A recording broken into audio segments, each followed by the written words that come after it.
Gênesis capítulo 3, verso 1. Gênesis capítulo 3, versículo 1. Gênesis 3 e 1. Ora, a serpente era mais astuta que todas as alimárias do campo que o Senhor Deus tinha feito. E essa disse à mulher: é assim que Deus disse: não comereis de toda a árvore do jardim?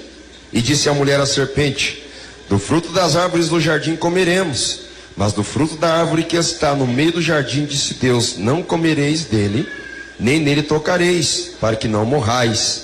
Então a serpente disse à mulher: certamente não morrereis, porque Deus sabe que no dia em que dele comerdes, se abrirão os vossos olhos e sereis como Deus, sabendo o bem e o mal. E vendo a mulher que aquela árvore era boa para se comer e agradável aos olhos, e árvore desejável para dar entendimento, tomou do seu fruto e comeu, e deu também a seu marido, e ele comeu com ela.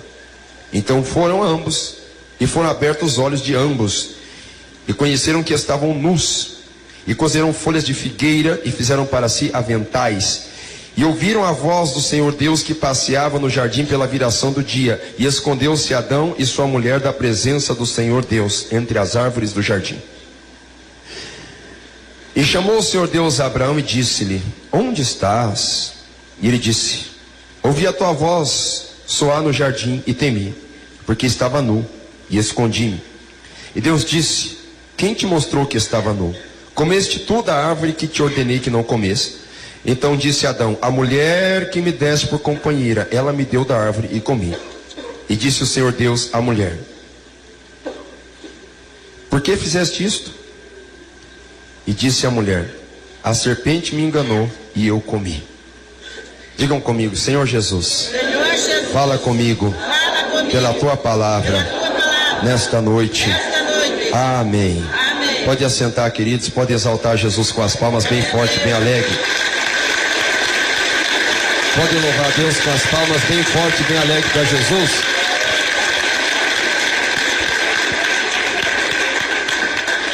Queridos irmãos e ouvintes da palavra de Deus, a Bíblia, ela nos detalha a qualidade de um animal.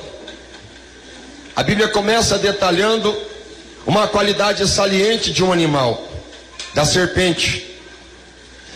Mas não é a primeira qualidade que a Bíblia expressa. A Bíblia fala da qualidade, por exemplo, do cordeiro, que vai mudo aos seus tosqueadores. Fala também da pomba e da sua simplicidade. Mas a Bíblia está falando aqui da qualidade mais visível na serpente, a astúcia dela. É um animal mais astuto, é um animal mais preparado, é um animal que se encontra sempre em posição de ataque, de defesa, coisa parecida. É um animal que está sempre pronto para tirar vantagem, sempre vantagem. É o que quer. A vantagem da serpente, geralmente, quando se trata de seres humanos, a vantagem da serpente é uma vantagem parecida com a do diabo. E na verdade nós vamos encontrar em Apocalipse a antiga serpente, que é Satanás. Então a Bíblia mais uma vez especificando uma relação muito séria com este animal tão cruel e assim tão astuto. Então a serpente, de repente ela se aproxima da mulher. Até a palavra de repente eu posso dizer que é uma força de expressão para tentar coligar a frase ou para conduzir o texto que nós vimos aqui. Mas ela se aproxima da mulher. A Bíblia relata aqui essa aproximação da serpente da mulher. A Bíblia não diz antes algum pecado do homem, diz aqui. Mas por conhecermos uma das qualidades da serpente, uma das qualidades de Satanás, que nos falta muitas das vezes, que é a perseverança e a insistência, eu sou obrigado a reconhecer e a conjecturar, apesar de não estar na Bíblia, que apareceu aqui em Gênesis 3, a tentação e a serpente se aproximando da mulher. Mas eu posso dizer que a serpente já estava fazia tempo observando a mulher e observando o homem. Prova disso é que a serpente já sabia como se aproximar e já entendia, já conhecia alguma coisa do diálogo que o homem teve com Deus. E da ordem imperativa que Deus tinha dado com relação à árvore que ficava no meio do jardim. A serpente se aproxima da mulher e faz uma pergunta falaciosa. Falácia na filosofia é uma afirmativa enganosa, que parte com premissas enganosas. Premissas quer dizer o início de um debate, o início de um discurso. Já começa com uma premissa falsa, mas não tem somente uma premissa falsa, tem uma outra premissa verdadeira. E daí une o que é verdadeiro com o que é falso. Une com o que é verdade a mentira. E daí chega na síntese que é chamada de engano. Porque o engano, ele é pior do que a mentira, é pior do que qualquer outra situação de apresentação. Porque ele não vem simplesmente com a mentira, porque o que é mentira você vai refutar direto. Agora o que é engano, geralmente tem uma roupagem de verdade. A serpente faz uma pergunta para a mulher: não é assim que Deus disse? De nenhuma árvore do jardim comereis? Ora, se a alimentação de Adão e Eva era livre, eles tinham acesso a todas as árvores. A Bíblia declara isso mais à frente, para não atar a boca ao boi quando ele está debulhando. Se eles cultivavam e cuidavam do jardim, por que eles não poderiam comer do jardim? Alguém diz: pastor, mas como é que o diabo vai fazer uma pergunta dessa para Eva? Que pergunta mais ignorante? Talvez foi até o que Eva pensou. Talvez Eva pensou: ah, diabo, como você é ignorante, como você é burro. É claro, né, diabo, que eu posso comer das árvores que eu quiser. Deixa eu te explicar, diabo. Eu só não posso comer daquela que está no meio do jardim, mas das outras eu posso comer todas. Ai, você, hein? É como se a Eva estivesse tentando... Existe um ditado popular: ensinar o padre a rezar a missa. É como se a Eva fosse tentar ensinar alguma coisa para o especialista no engano. Aleluia, glória a Deus. E eu vou dizer algo para os irmãos, que muitas das vezes, como nós meditamos no caso de Ezequias, nós somos alfinetados mais para nós soltar alguma coisa para o diabo, do que o diabo tentar vasculhar o nosso passado. E o diabo ficou ali cutucando a Eva para que ela soltasse alguma coisa, para que depois que ela soltasse alguma informação, o diabo não precisava de nenhuma informação de Eva para ensinar ele precisava da informação de Eva para enganar ela mesma. E ele consegue essa informação, porque ela diz: não, Deus avisou que nós podemos comer de todas as árvores, o fruto de todas as árvores, só que da árvore que está no meio do jardim nós não podemos comer. Ou seja, muito mais grave do que isso, nós não podemos nem tocar. Nós não podemos nem tocar. Porque no dia que nós comermos desse fruto, nós verdadeiramente morreremos. Aí o diabo dá uma olhada para a serpente. Aliás, a serpente dá uma olhada para a mulher. O diabo e a serpente é a mesma coisa. E diz para a mulher, diz para Eva: mas você não acredita nisso, né? Esse tempo atrás eu acabei me escandalizando, faz uns 5 anos, quando eu ouvi um grupo que dizia que era judeus messiânicos. Judeus messiânicos, eles diziam: o mito da serpente. Está comparando Bíblia com conhecimento da história grega, mitologia grega. Falou sobre o mito da serpente. Eu falei: ih, rapaz, está por fora. A serpente diz para a mulher: não, não é assim não. Eu vejo aqui a primeira vez que Satanás trabalha para burlar, para anular, para ridicularizar a palavra de Deus. É claro que aqui a palavra de Deus não era a palavra de Deus em pergaminho, em papiro ou numa rocha, conforme o decálogo de Moisés foi assim estabelecido, mas é a palavra de Deus na consciência de Adão e de Eva. Satanás tentando burlar. E vou dizer uma coisa para vocês aqui, por favor, me escutem. Não adianta você ter o RI na tua cabeça. Não adianta você ter 50 mil versículos na tua cabeça. Não adianta você conhecer a Bíblia de capa a capa. Não adianta você conhecer todos os preceitos teológicos, porque Satanás ainda assim pode te derrubar. Ele vai lutar de todas as maneiras para te derrubar, para te atacar. Mas a única maneira de você estar blindado contra os ataques de Satanás não é quando a palavra, ou quando o conhecimento, quando a doutrina, quando a santificação, quando as regras estão na tua mente. É quando elas estão agindo perfeitamente na tábua do teu coração. Aí ele pode tentar arrancar, mas ele não vai conseguir, porque a doutrina tem que estar no coração do crente.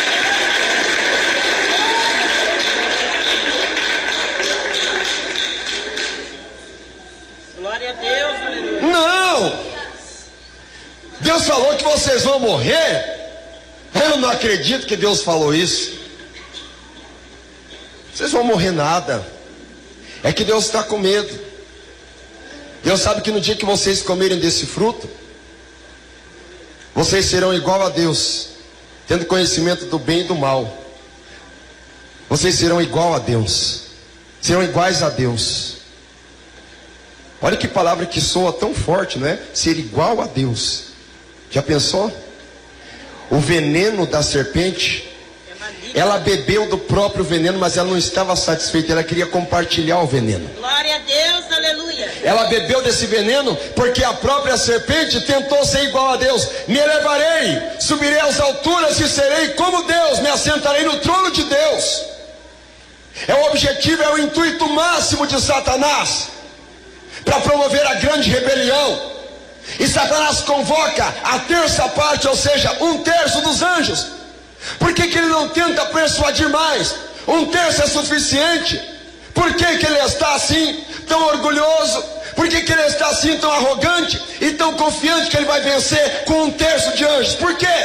Porque ele conhece um Deus amoroso, ele conhece um Deus bom, ele conhece um Deus perfeito, um Deus que gosta de ser louvado e adorado. Então ele vê na imagem daquele Deus tão querido, ele vê na imagem daquele Deus tão adorável, um Deus tão amado, alguém inofensivo, e daí ele quer tentar destruir o trono de Deus. Ele conhece o Deus amoroso, mas ele não tinha conhecido ainda o Yahvé de Sabaó, quando puxa da sua espada e sai para a peleja. Ninguém fica de pé na presença dele. Ninguém.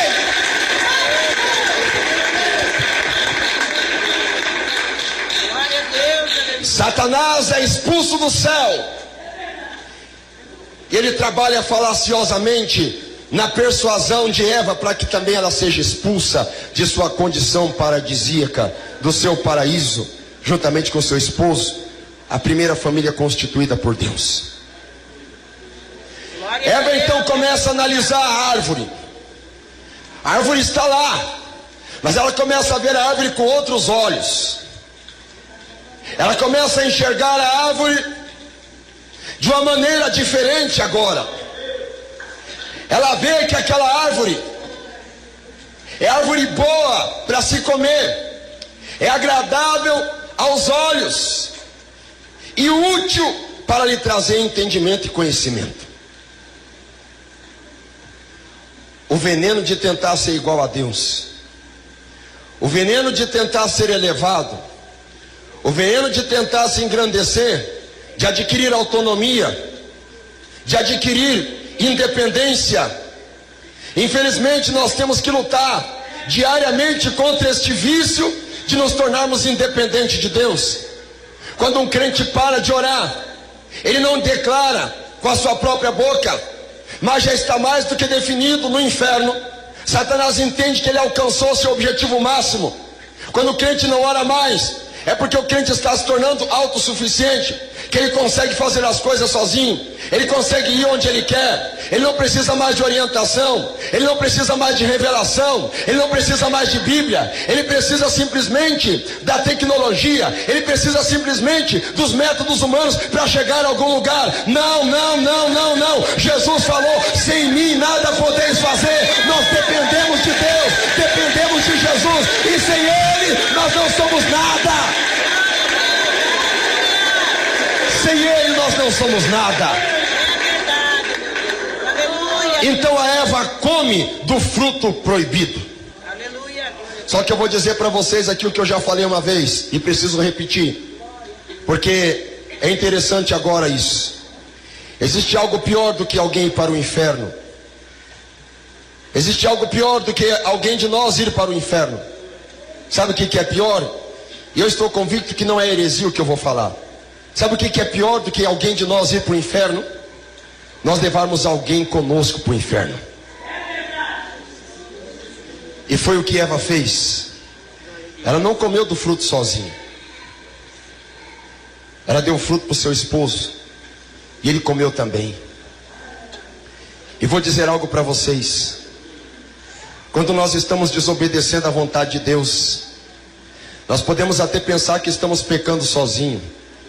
Quando nós escandalizamos a obra de Deus, quando nós desobedecemos a doutrina do Senhor, quando nós passamos a ser rebelde diante daquilo que o Senhor estabeleceu, nós podemos pensar que nós estamos indo para o precipício sozinho. Não. Infelizmente nós podemos estar carregando pessoas conosco, porque aqui quando estamos na igreja nós somos todos crentes.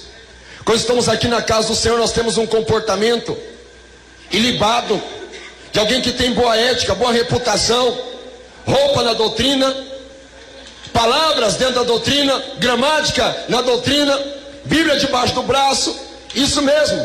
Agora, lá no lar, na casa, na família, xingamentos, palavrões, brigas, agressões, compra e não paga, procedimentos pior do que o de ímpio, está escandalizando. Não é somente nós, desta maneira, que estamos indo para o inferno, estamos automaticamente aliciando pessoas, e não são poucas, aí juntamente conosco. Mas o Senhor nos convidou para irmos para a glória e sermos evangelistas de boas novas e ganharmos almas para ir para o céu, não empurrar almas para o inferno através do nosso comportamento.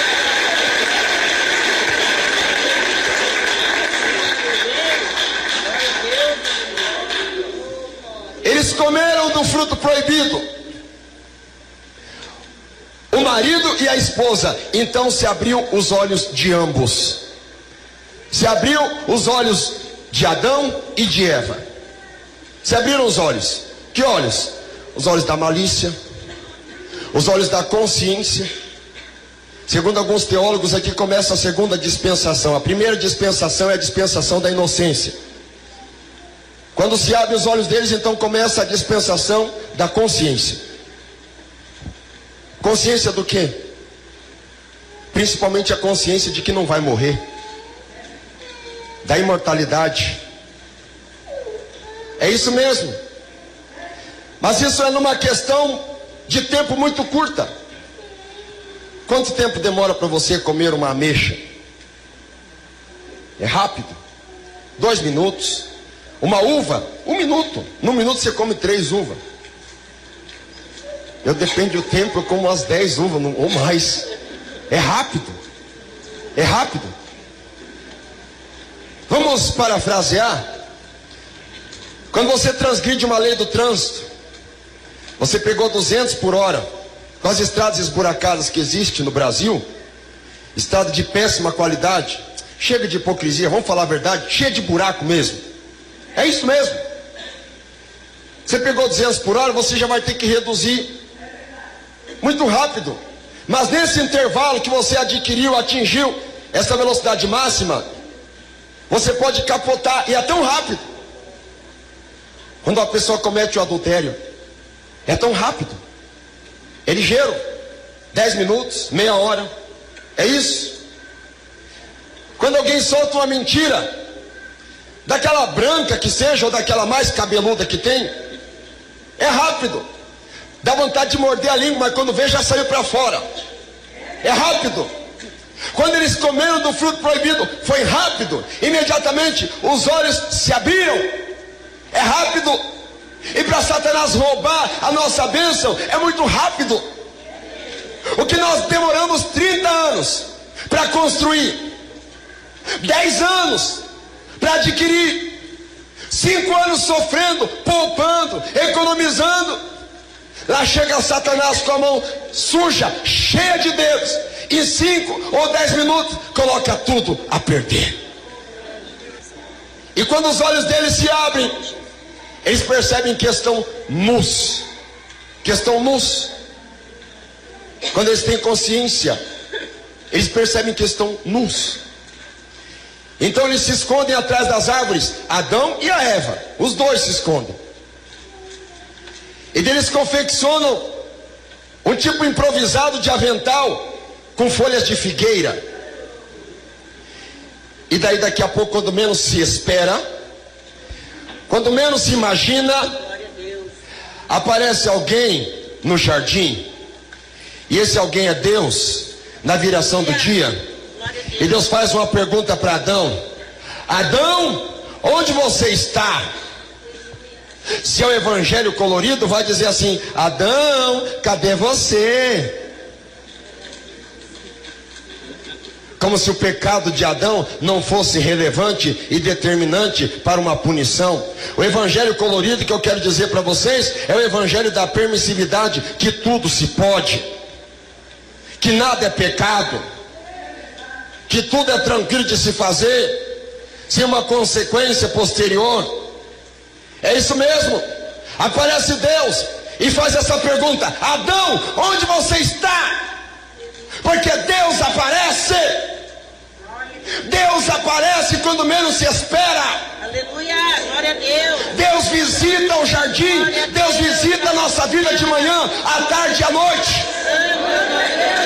Deus está de olho em nós. Deus está vendo a nossa vida.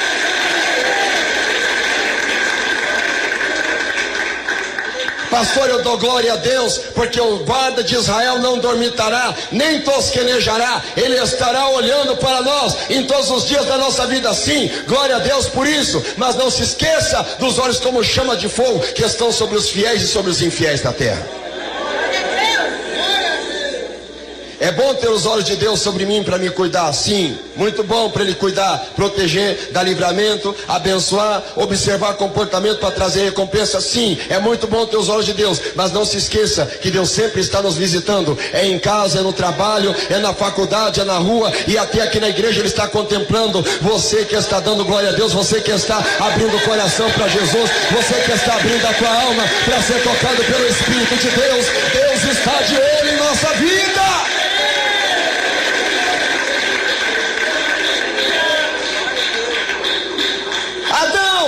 Aonde você está? A primeira pergunta que Deus faz. A primeira pergunta. Quando Deus faz essa pergunta para Adão, é diferente de quando o pai vê a criança, o filho, que bagunçou, que fez alguma coisa errada. De repente o pai está pronto para punir, para castigar a criança, para educar a criança. Quando a criança está arrependida, a criança começa a chorar. O pai até chega a amolecer o braço e diz: não, acho que eu não vou fazer o que eu ia fazer. E não é nem por causa do conselho tutelar, é por causa da atitude da criança. Chorou, está arrependida. Agora quando Deus pergunta para Adão: Adão, aonde é que você está?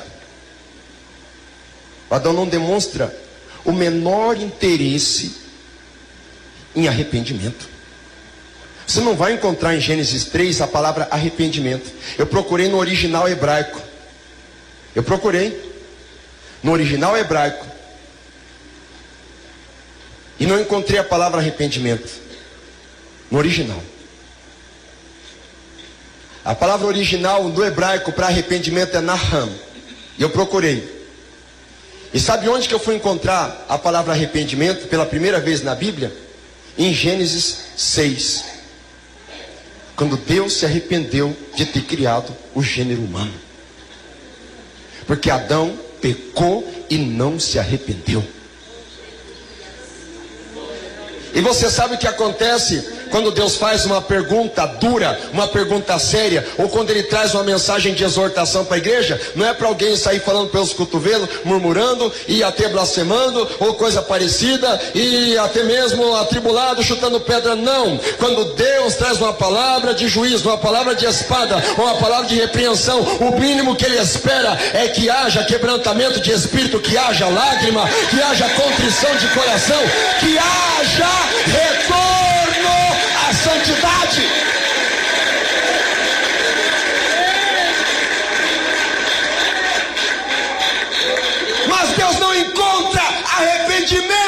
no coração de Adão. Adão, onde você está? O que é que Adão faz quando Deus pergunta onde você está? Ele poderia dizer: Senhor, pequei contra ti, me perdoe, Senhor, me perdoe. Não, ele não faz isso. Ele diz assim: Senhor, eu ouvi a tua voz e temi e me escondi porque estava nu. Eu ouvi, preste atenção, eu ouvi a tua palavra, ouvi a tua voz e temi e me escondi porque estava nu. Ele ouviu a voz de Deus.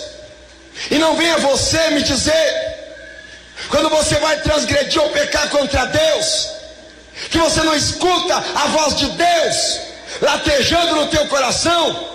E não é consciência, não, é o Espírito Santo que te selou um dia. Ele está avisando: não vai aí, meu servo, não coloque a mão aí, minha serva, não faça isso, porque você vai morrer. E talvez você não queira reconhecer, mas é por isso que você já não jejua igual antes, não ora igual antes, não tem mais temor de Deus igual antes, porque você ouviu Deus falar, mas você não escutou, pecou, consumou o pecado e agora está desta maneira, precisando voltar-se para Deus em arrependimento. Deus fala. Misericórdia, Pai. Tem misericórdia, Senhor. Adão ouviu a voz de Deus, mas ele já conhecia a voz de Deus. A voz agora que pergunta para ele: onde você está? É a mesma voz que diz para ele: não comerás do fruto proibido que está no meio do jardim. É a mesma voz. E sabe, irmãos, o que acontece hoje no meio evangélico, quando é questionada a questão do pecado, nas teologias sistemáticas dos Estados Unidos, dos teólogos desviados dos Estados Unidos, da Alemanha, da Suécia, da Inglaterra, da França, estou falando desses nomes de países, porque de lá saíram grandes homens de Deus, que a terra não era digna que eles pisassem na terra. Mas hoje, com o advento do modernismo, se tornou o berço da especulação teológica para justificar os pecados. E sabe por quê? Que muitas igrejas no Brasil estão se dobrando diante da iniquidade, da transgressão e do pecado, porque muitas dessas teologias falsas têm penetrado no seio das igrejas. Justificativas, advogados dos homens, advogados da antropologia. Por exemplo, quando se fala que alguma coisa é pecado, alguns teólogos rebatem. Amém, irmãos? Alguns teólogos rebatem: isso não é pecado. Por que é pecado? É adultério, é violência. Não, isso não é pecado. E começa a apresentar explicações do que acontece entre os animais. Não, mas entre os animais acontece isso de traição. Entre os animais acontece até canibalismo. Isso é meramente animal, isso é normal. O que? Virilidade, prazer excessivo, excitação sexual? Não, que é isso? É normal entre os animais. Estuda o caso das abelhas, estuda o caso dos cães, dos cachorros, dos gatos, dos jumentos, dos ursos, dos leões. Isso é normal. Poligamia é normal entre os animais. Alguns teólogos usam argumentos da zoologia para explicar o comportamento pecaminoso do homem. Pelo amor de Deus, nós não somos animais, nós somos imagem e semelhança do Senhor. Não se justifica. Não se justifica.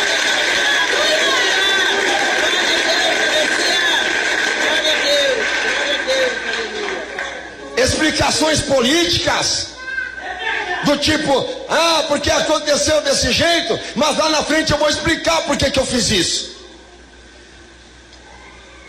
Eu estou visando um bem melhor, um bem maior. Não é assim não me julgue como um monstro, eu fiz isso. Lá na frente você vai entender, porque o fim justifica os meios. Eu agi dessa maneira agora, mas um dia você vai me entender. Isso acontece muito no mundo de hoje. Não, fica tranquilo, isso não é injustiça, você vai entender lá na frente. Conversa fiada. Quantas pessoas são prejudicadas por causa de atitudes que são causadas entre os seres humanos, e daí dizem ainda, não, isso lá na frente é justificável. Não, senhores, isso é pecado. Deus não se deixa escarnecer. Tudo que o homem semear, isso ele também ceifará. Deus está de olho em tudo que acontece. Não tem justificação, é pecado. Glória a Deus.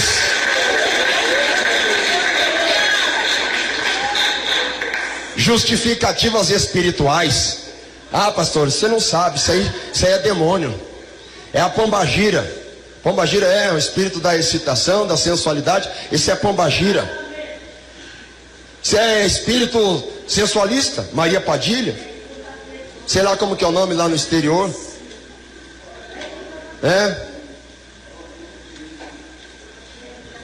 Ah, mas esse espírito de violência é um enxucaveira. Eu sei que existem essas potestades, eu sei que existe. Não estou aqui criticando a existência desses espíritos e nem a ação deles nos humanos. Mas tem pessoa que quer se valer disso mesmo para tentar justificar seus pecados. Ah, isso aí, espírito de cachaça, isso aí é o Zé Pilintra, ou qualquer coisa parecida. Ou não, isso aí é o diabo, isso aí é o demônio. Eu sei que existem demônios.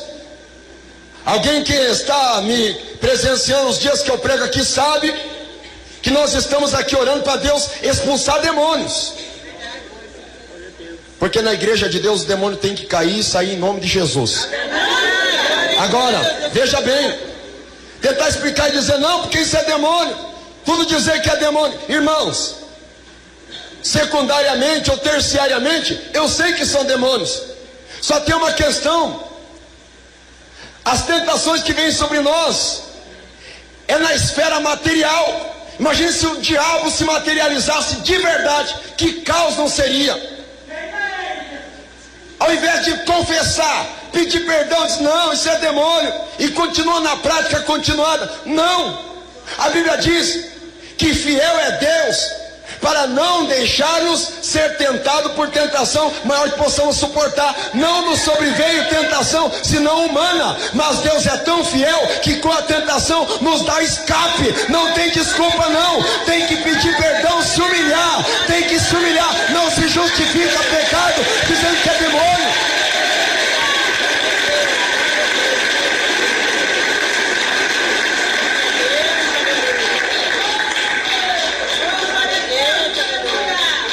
Esses dias uma pessoa chegou aí na igreja agredindo e querendo bater nas pessoas, querendo bater nas pessoas vulneráveis, as pessoas frágeis, idosas.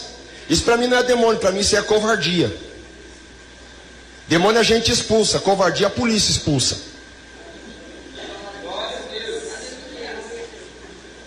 Outras pessoas, ao invés de pedir perdão, de se humilhar para Deus, porque cometeu alguma coisa errada, daí começa a querer puxar a Bíblia, querer explicar biblicamente as coisas. Amém, irmãos? Amém, amém, amém.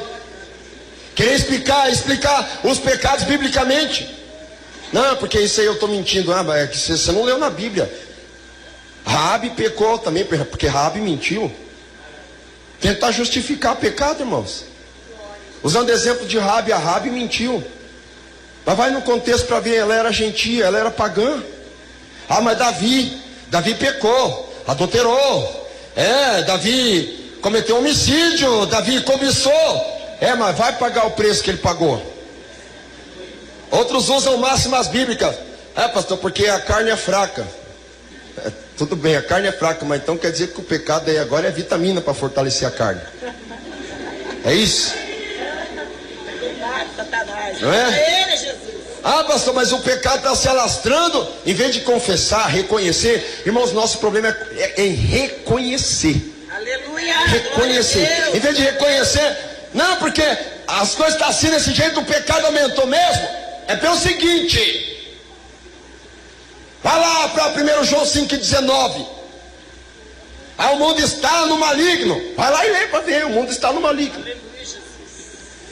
Mas o abençoado se esquece, o mundo está no maligno. Mas nós sabemos que nós somos de Deus. O mundo está no maligno, mas nós somos de Deus. Nós somos de Deus. Nós temos que ser diferente do mundo.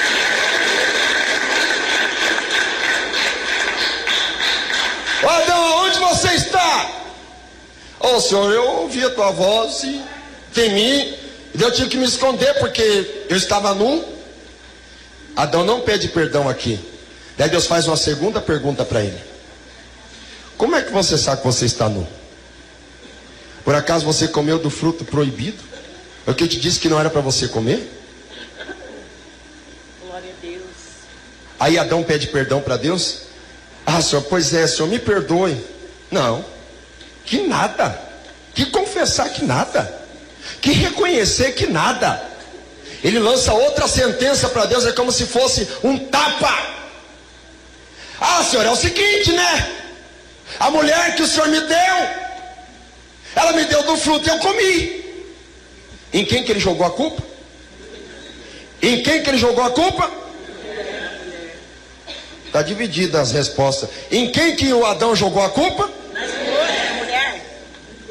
Eva. Foi na Eva? Foi? Foi ou não? Ora, ele não falou que foi a mulher? Ele jogou a culpa em quem? Foi na Eva ou não? Foi. A mulher que o Senhor me deu. Vocês estão vigiando, né?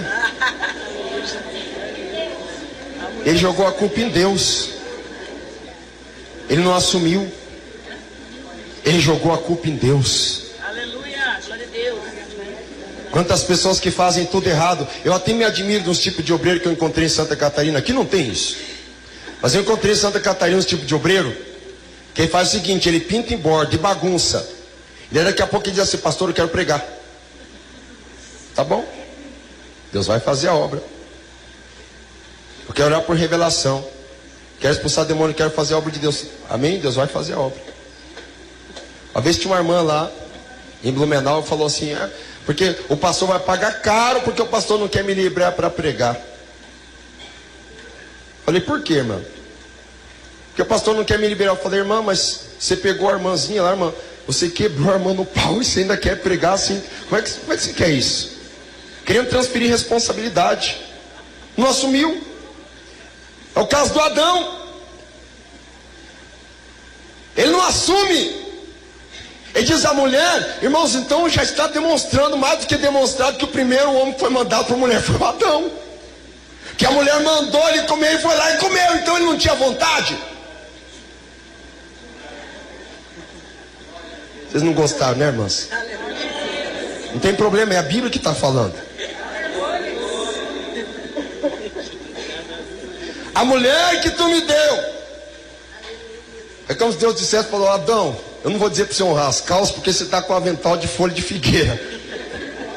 E jogou a culpa em Deus. Aí então Deus vai para a mulher, na direção da mulher.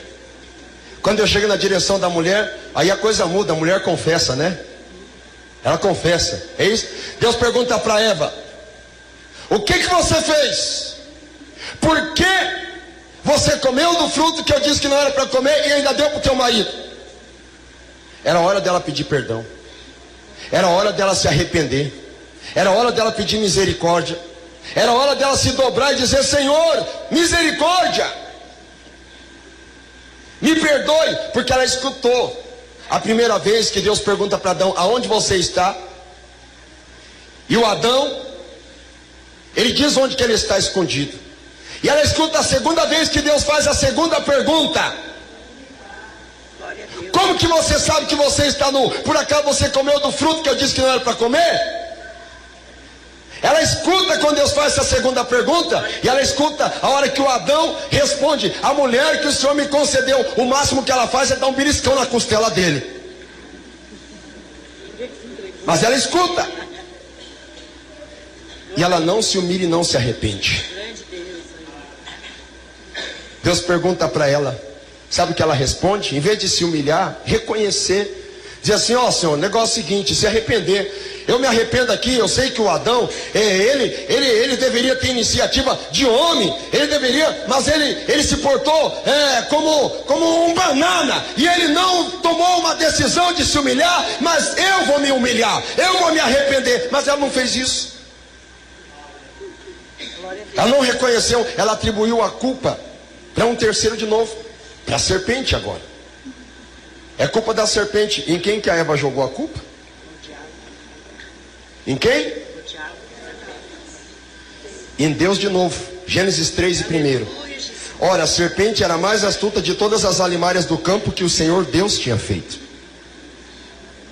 Jogou de novo a culpa em Deus.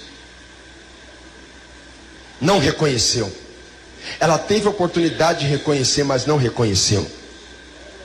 Você conhece a história? Você conhece esse fato? Ela foi expulsa do paraíso.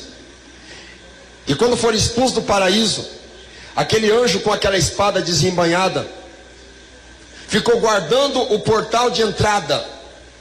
E eles sumiram, foram embora para a terra comum e morreram, porque pecaram contra Deus. Só por isso? Não sejamos radicais. Principalmente porque não reconheceram a pecaminosidade, não se arrependeram.